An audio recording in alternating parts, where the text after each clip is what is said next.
एक full time trader की अगर आप लाइफस्टाइल देखोगे तो काफी अच्छी लाइफस्टाइल ये पोटेंशियली हो सकती है। यानी आप कहीं से भी काम कर सकते हो। अगर आप एक फुल टाइम इंट्राडे ट्रेडर हो, आपको जितना टाइम चाहे उतना टाइम आप काम कर सकते हो। एंड जब भी आपके शॉप को आपको क्लोज करना है, आपको क्या करना है, सिर्फ और सिर्फ आपका जो ट्रेडिंग एप्लीकेशन है उसको बंद कर देना है। इतना सिंपल होता है एक इंट्राडे ट्रेडर का लाइफस्टाइल। मैं प्रोफेशन की बात नहीं कर रहा हूं, बट लाइफस्टाइल की बात कर रहा हूं, राइट। सो यहां पर आज के वीडियो में हम एक बुक रिव्यू लेके आए हैं, एंड जो बुक का नाम है how to day trade for a living, और इनके जो ऑथर थे वो थे एंड्रू अजीज। पर आगे बढ़ने के पहले सिर्फ एक लाइक बटन और एक सब्सक्राइब बटन दबा दो, एंड चलो मैं इस बुक रिव्यू को शुरू करता हूं।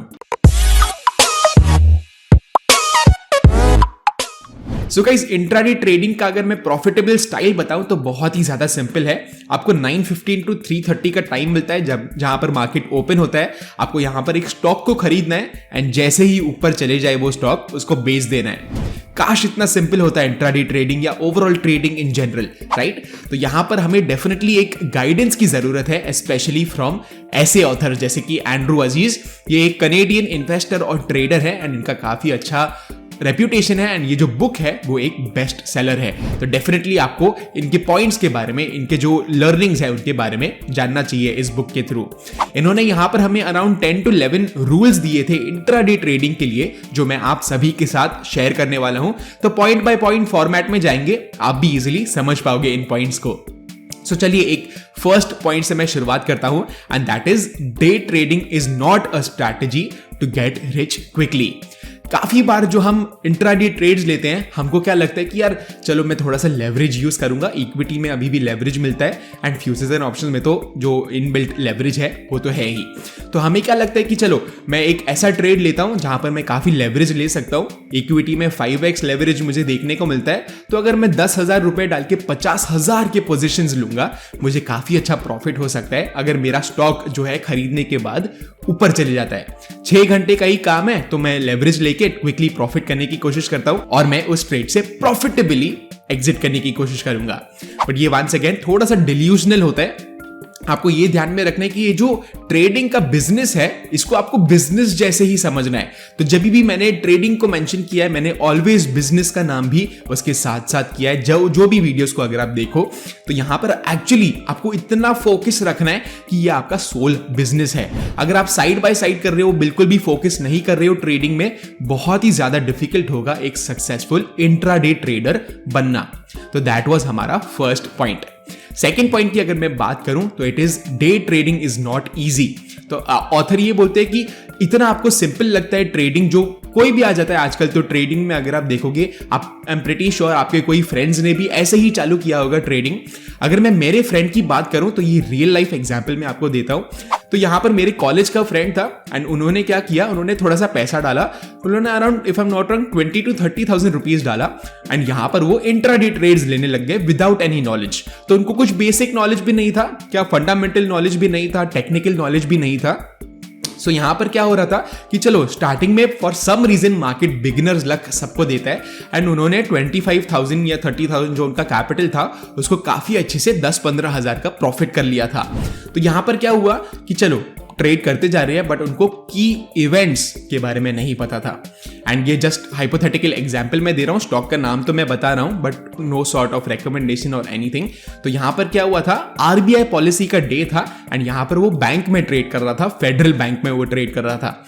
तो जैसे मैंने आपको बताया 5x लेवरेज तो इक्विटी में अभी भी मिलता है। उन्होंने लेवरेज ले लिया, एंड यहां पर एक बहुत ही बड़ा रेड कैंडल आ गया, एंड उन्होंने कुछ बहुत हजारों में शेयर्स बाय कर लिए थे लेवरेज के साथ। तो ये क्या हुआ, उनका जो कैपिटल है 50 to 60% एक ही दिन में उनका लॉस हो गया। तो इतना इजी डेफिनेटली इंट्राडे ट्रेडिंग नहीं है। आपको वंस अगेन सीरियस बिजनेस जैसे इसको मानना है, बिल्कुल भी आपको लाइटली नहीं लेना है। आपका हार्ड अर्न्ड मनी है, उतना ही हार्ड वर्क आपको करना पड़ेगा एक successful and profitable intraday trader बनने के लिए। थर्ड पॉइंट हमारा ये है कि day traders do not hold overnight positions, या शुड नॉट होल्ड भी आप बोल सकते हो। तो यहां पर बहुत बार क्या होता है, हमारा जो इंटेंशन होता है जब भी हम डे ट्रेडिंग की शुरुआत कर रहे हैं, इंट्राडे ट्रेडिंग की शुरुआत कर रहे हैं, वो होता है कि चलो 6 आवर का विंडो है, मैं यहां पर क्या करता हूं, मैं पोजीशंस को लूंगा, एंड मेरे रूल्स के हिसाब से मैं 3:30 के पहले इन पोजीशन से एग्जिट कर लूंगा। बट यहाँ पर कभी कभार क्या होता है कि कुछ कुछ पोजीशंस ऐसे भी हो सकते हैं जो हमारे लॉस में जा रहे हैं, राइट। तो उसको हम क्या करेंगे, हम उसको इंट्राडे ट्रेड से एक पोजिशनल ट्रेड में कन्वर्ट कर लेंगे। तो लेट्स से कि मैंने स्टॉक 100 रुपीज में बाई किया एंड वो स्टॉक 80 रुपीज पे लेट्स से हाइपोथेटिकली गिर गया। 20% का डाउनफॉल तो नहीं आता है, तो चलो मैं ऐसे मानता हूं कि 100 रुपीज पे मैंने बाई किया, 95 रुपीज पे मेरा स्टॉप लॉस था, 95 क्या 94 आ गया। मुझे लग रहा है कि यार यहां से भी बाउंस आ सकता है, तो पोटेंशियली मैं क्या करता हूं, मैं ओवरनाइट इसको लेके चले जाता हूं पोजीशन को, इन दी एक्सपेक्टेशन कि यहां से वापस से राइज आएगा इस स्टॉक में। तो यहां पर काफी सारे अनसर्टेनिटीज आ जाते हैं जब भी आप एक इंट्राडे ट्रेड को एक ओवरनाइट ट्रेड में कन्वर्ट करते हो। ऐसे हो सकता है कि बाय चांस उस स्टॉक में कुछ बैड न्यूज आ गया एंड लेट्स से हाइपोथेटिकली वो 10% नीचे खुल गया, तो आपका जो 5-6 रुपीज का लॉस आपने इंटेंड किया था, आपने ये स्टॉप लॉस अज्यूम किया था, वो कभी कभार 15-20-30 रुपए भी हो सकता है इन एक्सट्रीम केसेस, एंड वही चीज आपको बिल्कुल भी नहीं चाहिए। तो ऑलवेज कीप इन माइंड कि आपको रिस्क जो है वो मैनेज करते जाना है, बिल्कुल भी आपको ओवर एक्सपोज्ड नहीं रहना है, स्पेशली इंट्राडे ट्रेड्स को ओवरनाइट ट्रेड्स में नहीं बदलना है। तो ऑलरेडी अगर एक लॉस मेकिंग पोजीशन चल रहा है जो आपके अगेंस्ट जा रहा है, मार्केट आपको सिग्नल ये दे रहा है कि मे बी ये ट्रेड जो है वो आपका नहीं चलने वाला है। तो always keep in mind, never carry your intraday positions overnight. Fourth point की अगर मैं बात करूं तो आपको ये क्वेश्चन पूछना है कि is the stock moving because the overall market is moving, कि क्या ये स्टॉक में कुछ इवेंट चल रहा है। तो यहां पर क्या होता है, जैसे कि अभी की अगर मैं बात करूं तो अर्निंग्स सीजन चल रहा है, तो यहां पर ओवरऑल मार्केट भले कैसे भी कर रहा हो, लेट्स अज्यूम कि चलो निफ्टी बहुत अच्छे से एक अप ट्रेंड में है, पर कोई स्टॉक जो है वो यहां पर क्या हो रहा है, बहुत ही बुरे रिजल्ट्स डिक्लेयर कर रहा है, तो डेफिनेटली हो सकता है कि बहुत बड़ा डाउनफॉल आ जाए उस स्टॉक में। तो ऑलवेज जब भी आप एक इंट्राडे ट्रेड ले रहे हो, आपको ये ध्यान में रखना है कि कुछ की इवेंट्स तो ऐसे नहीं है ना कि जो ओवरऑल मार्केट का ट्रेंड लेके, अगर मैं ट्रेंड को देख के मैं ट्रेड ले रहा हूं तो वो उसको मे बी अफेक्ट ना करे। तो अगर मैं देख रहा हूं कि चलो निफ्टी बुलिश है एंड ये स्टॉक में मुझे अच्छा ब्रेकआउट देखने को मिल रहा है, बट यहां पर पेंडिंग इवेंट है, हो सकता है 1-2 घंटे के बाद इंट्राडे में ही यहां पर जो इवेंट है वो अनाउंस हो जाए, या रिजल्ट है जो नॉन इवेंट है वो अनाउंस हो जाए। तो हमेशा आपको ये ध्यान में रखना है कि चलो अगर वो नीचे आने भी लग गया स्टॉक, क्विकली आपको लॉस लेके एग्जिट कर देना चाहिए। ऐसे आपको होप्स में नहीं रहना है कि चलो यहां पर बैड रिजल्ट तो आया है बट कितना ही स्टॉक नीचे जाएगा। मैं वंस अगेन जो प्रीवियस पॉइंट हमने डिस्कस किया था, इस इंट्राडे ट्रेड को मैं ओवरनाइट कैरी कर लेता हूं एंड वापस से स्टॉक कभी ना कभी तो रिकवर जरूर हो जाएगा, right. So always keep in mind कि कुछ की इवेंट है क्या जो स्टॉक में जो पेंडिंग है एंड पोटेंशियली मेरे स्टॉक को या मेरे ट्रेड को वो नेगेटिवली या पॉजिटिवली दोनों साइड पे इंपैक्ट कर सकता है। फिफ्थ पॉइंट की अगर मैं बात करूं तो ये ऑथर ने लिखा है कि success in day trading comes from risk management, और बहुत ज्यादा की इंपॉर्टेंट चीज ये है कि आपको 1:2 ट्रेड्स टाइप ऑफ सिचुएशन देखना चाहिए, यानी 1:2 रिस्क रिवॉर्ड के ट्रेड्स। तो यहां पर ऑथर यही बोलते हैं कि हमेशा आपको रिस्क मैनेज करना है। लेट्स से आप अगर कोई ट्रेड पे 100 रुपीज का रिस्क ले रहे हो, तो ऐसे आपको ट्रेड्स देखने चाहिए जहां पर जो पोटेंशियल रिवॉर्ड है वो 200 रुपीज या मे बी उससे ज्यादा का हो सकता है। तो यहां पर लॉन्गर टर्म में क्या होगा, लेट्स से कि 10 ट्रेड अगर मैं लेता हूं, 5 ट्रेड में मैं हार जाता हूं, 5 ट्रेड में मैं जीतता हूं, तभी भी मैं प्रॉफिटेबल होऊंगा, बिकॉज मैं जब भी हार रहा हूं मैं सिर्फ 100 रुपीज हार रहा हूं, जब भी मैं जीत रहा हूं तो मैं 200 रुपीज जीत रहा हूं। तो नेट अगर आप देखोगे फिर भी मैं अप्रोक्सीमेटली 500 रुपीज एक्सक्लूडिंग दूसरे कॉस्ट, फिर भी मैं प्रॉफिटेबल रहूंगा। तो यहां पर रिस्क मैनेजमेंट बहुत की है। छोटी छोटी चीजें जैसे कि आपको रूल्स के साथ स्टिक करना है, ओवरनाइट पोजीशंस नहीं लेके जाने हैं, स्टॉप लॉस के साथ बने रहना है, ये सारी चीजें रिस्क मैनेजमेंट में आती है। अगर मैं अपना 6th पॉइंट के बारे में बात करूं, ये काइंड ऑफ सिमिलर पॉइंट है। यहां पर ऑथर बोल रहे हैं कि you should manage risk, You cannot be a successful trader without excellent risk management। यहां पर once again स्ट्रेस कर रहे हैं सेम पॉइंट पर कि अगर आप रिस्क को मैनेज नहीं करोगे, एक ही दिन काफी है आपके महीनों के या इवन पॉसिबली सालों के मेहनत को निकाल देने के लिए। तो जैसे हमने बात किया, लेट्स से कि अगर मैं पोजीशन ले रहा हूं एंड जो स्टॉक है वो नीचे चले जाता है बहुत ज्यादा, बिकॉज मैंने ओवरनाइट पोजीशन ले लिया उस स्टॉक का, मेरे फेवर में ऑलरेडी वो ट्रेड नहीं जा रहा था, कुछ हाइपोथेटिकली कुछ इवेंट आ गया लेट्स से, एंड यहां पर बहुत ही बड़ा डाउन मूव आ गया उस स्टॉक में, मैं कंप्लीटली फ्रीज हो जाऊंगा, मुझे पता ही नहीं चलेगा कि क्या मैं स्टॉप लॉस ले लूं, कि क्या मैं और भी होल्ड करके रखूं, क्या या मैं एवरेज डाउन करते रहूं। बहुत सारे ट्रेडर्स एवरेज डाउन भी करते रहते हैं, इंट्राडे ट्रेड से शुरुआत करते हैं, ओवरनाइट ट्रेड उसको बना लेते हैं, एंड जैसे वो स्टॉक उनके अगेंस्ट जाते जा रहा है वो और भी एवरेज करेंगे उस पोजीशन को। So always keep in mind, ये चीज आपको बिल्कुल भी नहीं करनी चाहिए अगर आपको एक सक्सेसफुल इंट्राडे ट्रेडर बनना है तो। Next point, retail traders are only alpha predators. High relative volume stocks that have fundamental catalyst should be traded. तो यहां पर इस पॉइंट से ऑथर का कहने का मतलब क्या है कि यहां पर अगर आपको अपना सक्सेस का जो रेशियो है या सक्सेस का जो प्रोबेबिलिटी है वो अगर आपको हायर करना है तो आपको इनलिक्विड स्टॉक्स में ट्रेड नहीं करना चाहिए। जितना भी आपका कैपिटल हो आपको हमेशा लिक्विड स्टॉक्स में ट्रेड करना चाहिए। जितना ज्यादा कैपिटल है उतना तो और भी ये पॉइंट नेसेसरी हो जाता है, बट इन जनरल भी अगर आप देखोगे तो ऑलवेज गुड हैबिट्स अगर आप बनाना स्टार्ट से ही चालू कर दोगे, भले ही कितना छोटा या कितना ही बड़ा आपका कैपिटल हो, वो आपके लिए ही एज अ इंट्राडे ट्रेडर अच्छा होगा। तो यहां पर वेरी सिंपली आप NSE के वेबसाइट पे जा सकते हो, वॉल्यूम्स से स्टॉक्स को सॉर्ट आउट कर सकते हो एंड उस हिसाब से अपना वॉच लिस्ट भी बना सकते हो।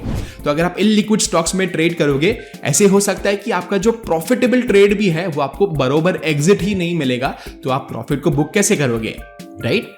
Let's go to our next point. तो यहां पर नेक्स्ट पॉइंट की अगर मैं बात करूं, जो हमारा 8th पॉइंट है वो ये है कि experienced traders are like soldiers, they jump out at the right time, take their profit and get out.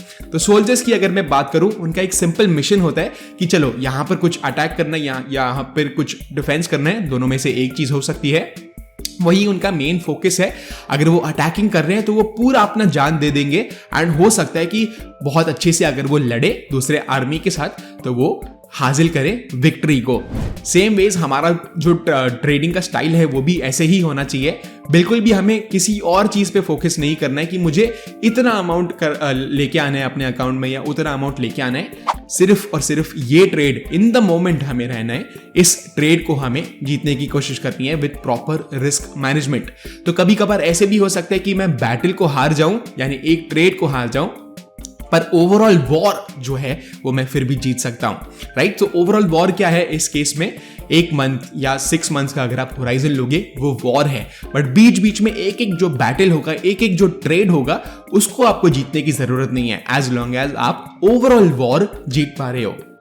Next point जो हमारा 9th पॉइंट है वो ये है कि candlesticks when they close greater than the open they indicate buying pressure and vice versa. तो basically यहां पर कहने का मतलब क्या है ऑथर का, कि जो डेली चार्ट्स में अगर आप देखोगे कि चलो यहां पर 9:15 को मार्केट ओपन हुआ, 100 रुपीज पे कोई स्टॉक ओपन हुआ, by the end of the day 105 पे वो क्लोज हो गया एंड एक डिसेंट साइज का कैंडल है, 5% का कैंडल यहां पर हमें देखने को मिल रहा है। तो यहां पर क्लियरली आपको बाइंग प्रेशर नजर आ रहा है, ना कि सेलिंग प्रेशर। तो इंट्राडे ट्रेड ही क्यों ना हो, आपको डेफिनेटली शॉर्ट साइड पे ट्रेड नहीं करना है कि यार और कितना ही ऊपर जाएगा ये stock. So always keep in mind, let's say दूसरा भी सिचुएशन हो सकता है कि ओपन होने के बाद 100 रुपीज पे ओपन होने के बाद 95 रुपीज पे आपको क्लोजिंग देखने को मिल रहा है।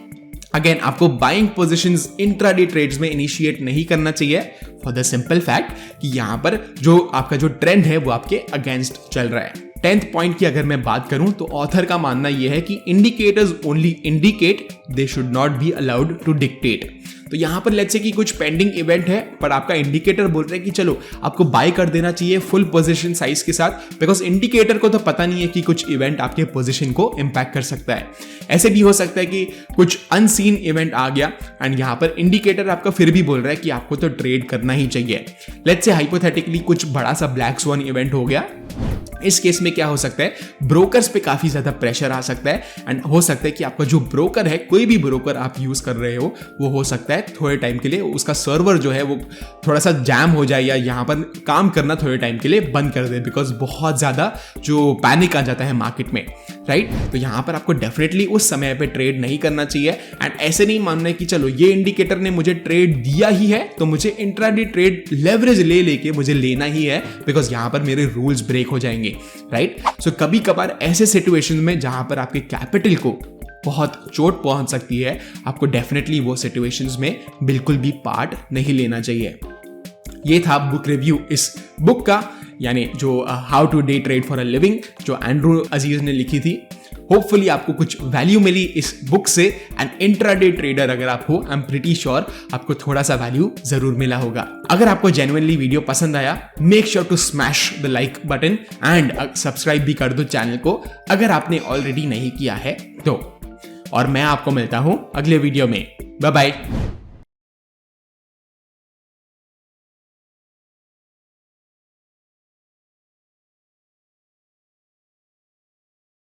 Investment in securities market are subject to market risks. Read all the related documents carefully before investing. Please read the risk disclosure documents carefully before investing in equity shares, derivatives, mutual fund, and or other instruments traded on the stock exchanges.